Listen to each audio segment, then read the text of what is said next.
So I want to give you three categories of men you should be wary of because these traits are quite covert that you could excuse them and be confused about them.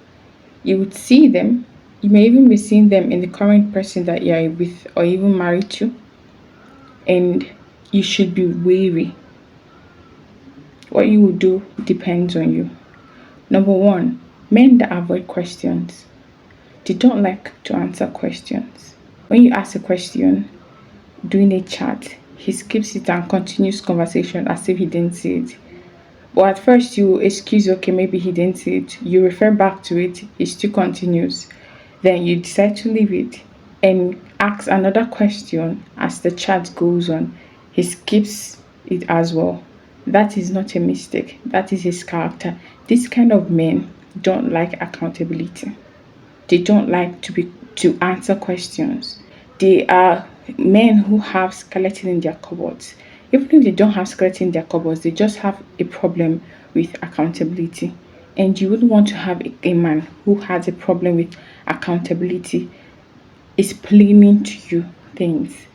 You wouldn't want to be with that kind of man. Two, a man who doesn't have a mind of his own. My father said, my mother said, my father in the Lord said, my friend said, my boss suggested, my okay, we have heard everything everybody said, so what do you say? You cannot partner with a man that does not have a mind of his own.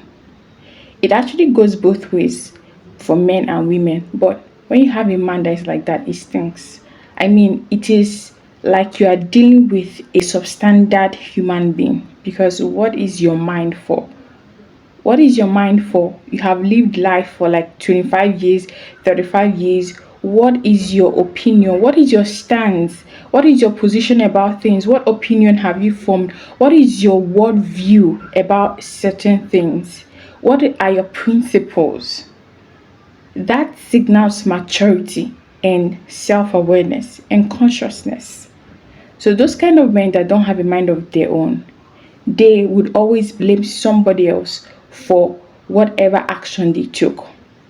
They would also blame you for blaming them because you are supposed to know that it is not them, it is somebody else. Don't do anything serious with a man who does not have a mind of his own. A lot of marriages are at the breaking point because some men don't have a mind of their own. It is their parents influencing the marriage, their sisters influencing. You cannot have a conversation with your wife, decide what to do and stick with it. You can decide what to do with her. Then when your father said, your mother would say something, you would come back and change it. And all of a sudden, you can't work with what you have agreed. Marriage is partnership of adults. You can look grown, doesn't mean you are an adult, right? You can look grown, tall, huge with six packs and all that, but doesn't mean you're an adult. Adulthood is about your maturity, your mindset, your thinking faculty, your ability to organize your decisions, work with someone, stick with plans, and move in the same direction. Not bailing out on your partner because your handler or your controller or the powers that be above you said. Don't stick your life with that kind of man. You regret it. Then the third category is an inconsistent man. Inconsistent in character. He's away with you. He displays certain traits with you. You know him for this. But when you go to another environment, maybe you go to his church, you go to his house, you go to his office, he's different. That is very serious. You should not joke with that kind of observation. You need to bet on somebody that this is this person. Wherever this person goes, I am certain this is the attitude. The person is wonderful with you in secret, in private, and in public.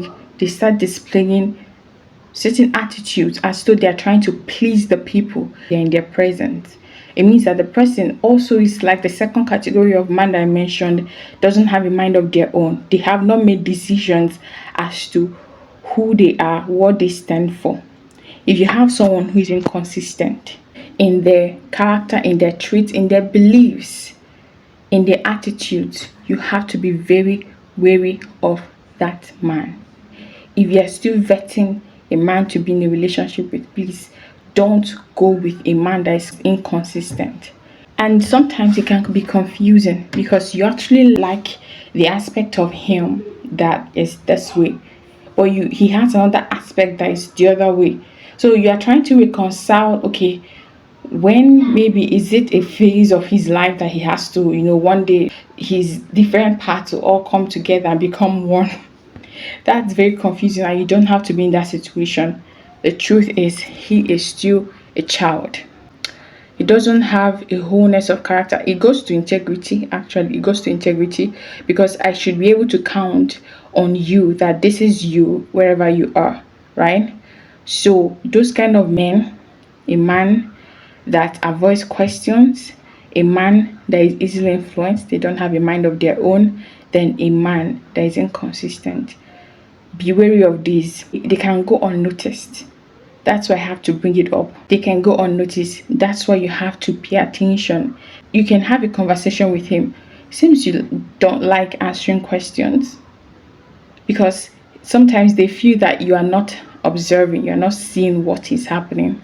Two, why are you this way here and the other way and you're something else? Then the other one, what's your point of view in life? Because it seems that you are always influenced. You always say someone said and this person said, and you don't have a mind of your own. Sometimes you don't really need to have that conversation. Just decide what to do and leave. Especially the person that doesn't have a mind of their own.